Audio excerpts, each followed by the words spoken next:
Hallelujah. मेरे सभी भाई बहनों को जय मसीह की।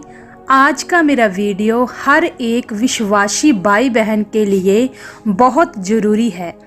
आज मैं इसी वीडियो के माध्यम से आपको कुछ ऐसी बातें बताने वाली हूँ जो कि आपको जानना बहुत ज़रूरी है।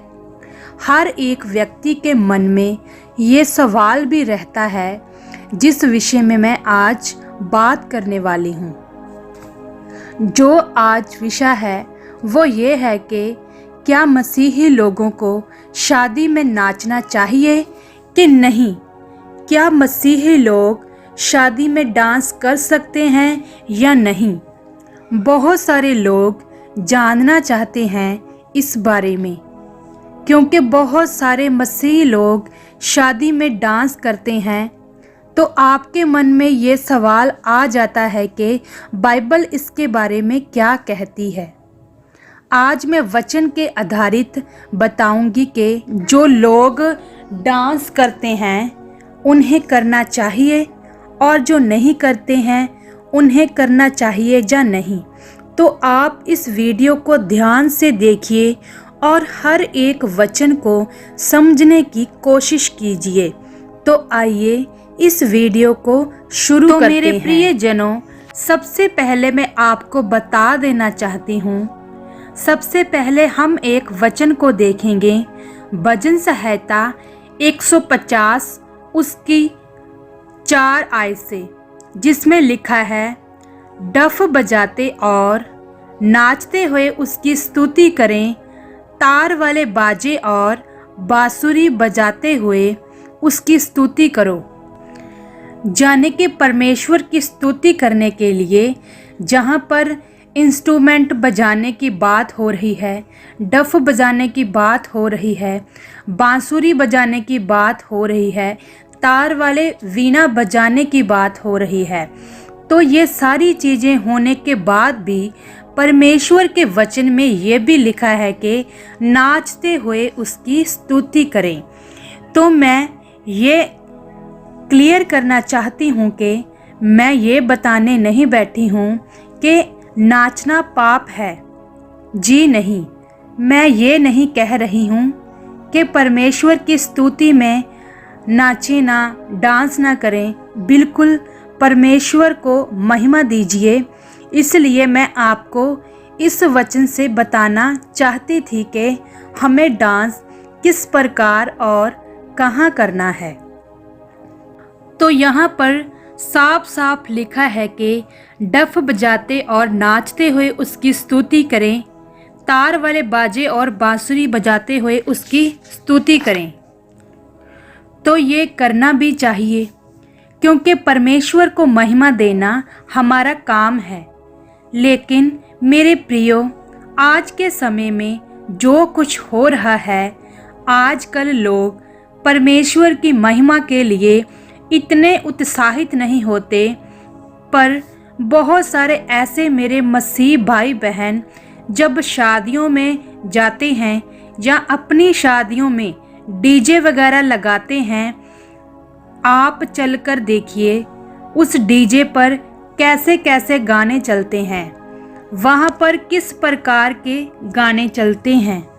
वहाँ परमेश्वर की कोई बात नहीं होती है।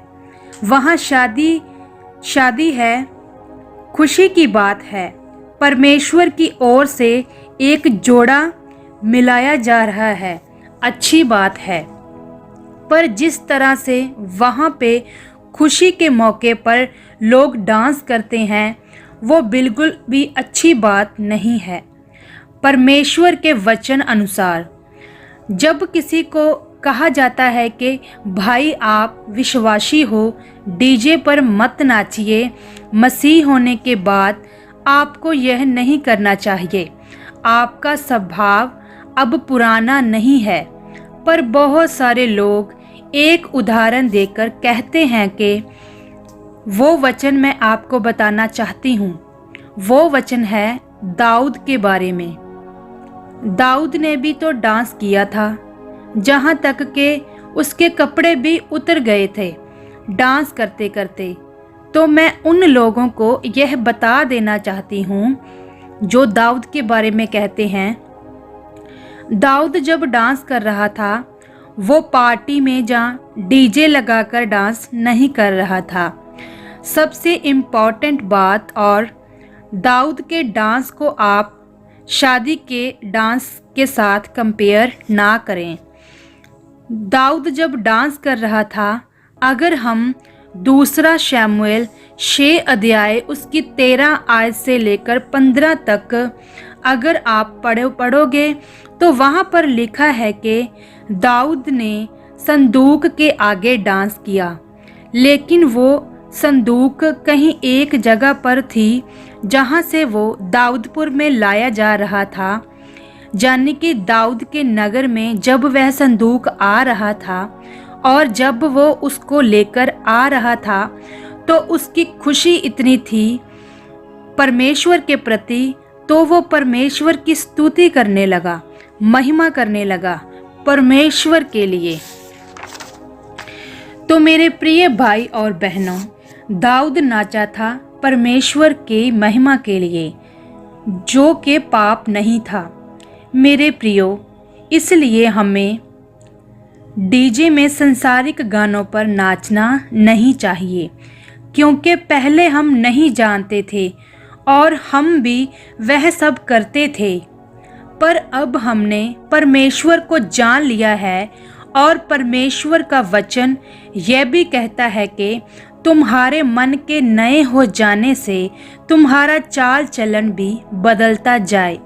तो हमें प्रतिदिन अपने आप को बदलते जाना है। मेरे प्रिय भाई और बहनों, अगर आप एक मसीही हो और अभी भी डीजे पर सांसारिक गानों पर डांस करते हो तो ये गलत बात है। आज से ही अपने मन को बदलिए और परमेश्वर के वचनों को मानिए, क्योंकि वचनों को मानने से हमें आशीष मिलती है परमेश्वर की ओर से। तो हमें परमेश्वर की इच्छा को पूरा करना है जिससे परमेश्वर खुश हो। तो मेरे प्रिय भाई और बहनों, मैं विश्वास करती हूँ कि आज की इस वीडियो से आपको बहुत आशीष मिले। प्रभु यीशु मसीह के नाम से आमीन।